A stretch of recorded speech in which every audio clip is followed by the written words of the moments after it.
Sinesa family ndokuvarirai asina sindauya ndine chichemo kuchema kwangu vakuruwoye daima ndinzwawo daima ndiona nonetsa zvopenyu sha notona munhu achitokuvenga pasina chaunoziva munhu amunotamba naye uyu kuvengi munhu amunotamba naye ai naye misekuru vangu kuvengi munhu amunotamba naye kushuwa munhu amunotamba naye kuvengi naye mimukoma vangu ai munhu amunotamba naye anoshuwa kuona ini ndechiparara kuda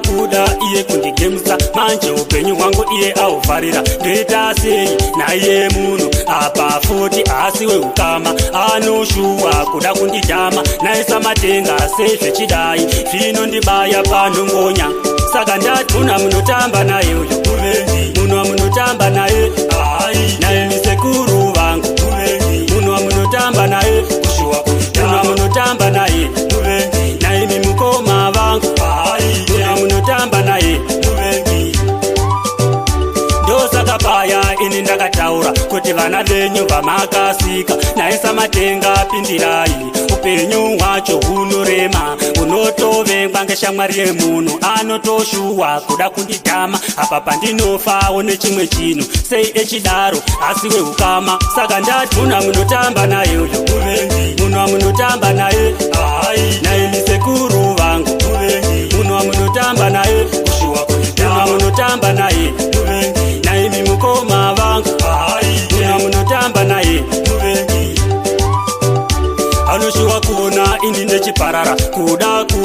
iye kundigemsa manje upenyu hwangu iye aufarira ndoita sei naiye munhu apa futi asi weukama anoshuwa kuda kundidhama naisa matenga sezvechidai zvinondibaya panhongonya saka ndati munhu amunotamba naye uyu kuvengi munhu amunotamba naye ai naye misekuru vangu kuvengi munhu amunotamba naye kushuwa munhu amunotamba naye kuvengi naye mimukoma vangu ai munhu amunotamba naye kuvengi ndosaka paya ini ndakataura kuti vana venyu vamakasika naye samatenga pindirai upenyu hwacho hunorema unotovengwa ngeshamwari yemunhu anotoshuwa kuda kundidhama apa pandinofawo nechimwe chinhu sei echidaro asi weukama saka ndati munhu amunotamba naye uyu kuvengi munhu amunotamba naye ai naye misekuru vangu kuvengi munhu amunotamba naye kushuwa munhu amunotamba naye kuvengi naye mimukoma vangu ai munhu amunotamba naye kuvengi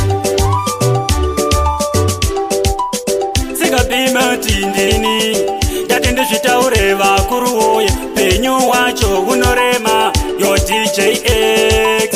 your best man TKC world champions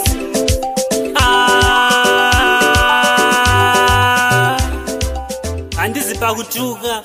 ndiri pakutaura mungazoti manzwa songo yechirira moti mufano wati tuka ingori ngoma yangobuda mupfungwa dzangu musashore musavenge hama neshamwari ndiri pakukufadzai bhati zvandinoita munoti ngezvembanje sei mechidaro